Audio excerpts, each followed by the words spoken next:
আজ আপনাদের সাথে শেয়ার করব লাউ দিয়ে কুচো চিংড়ির রেসিপি। এর জন্য এখানে আমি 250 গ্রাম কুচো চিংড়ি ভালো করে পরিষ্কার করে ধুয়ে নিয়েছি। এবার এতে লবণ হলুদ মাখিয়ে নেব। এরপর কড়াইয়ে সরষের তেল গরম করে লবণ হলুদ মাখিয়ে নেওয়া চিংড়ি মাছগুলি দিয়ে দেবো। এবার চিংড়ি মাছগুলি উল্টে পাল্টে কিছুক্ষণ ধরে ভাজবো। চিংড়ি মাছ ভাজা হয়ে গেছে, এবার এটি একটি পাত্রে তুলে নেব। আবার কড়াইয়ে পরিমাণ মতো তেল দিয়ে তাতে গোটা জিরে শুকনো লঙ্কা ফোড়ন দিয়ে পেঁয়াজ কুচি দিয়ে দেবো।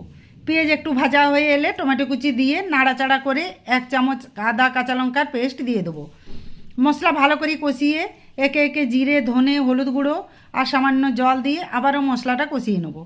মশলা কষানো হয়ে গেছে, এবার কেটে রাখা লাউ দিয়ে নাড়াচাড়া করে মশলার সাথে ভালো করে মিশিয়ে স্বাদ মতো লবণ দিয়ে আবারও ভালো করে মিশিয়ে ঢাকা দিয়ে দেবো।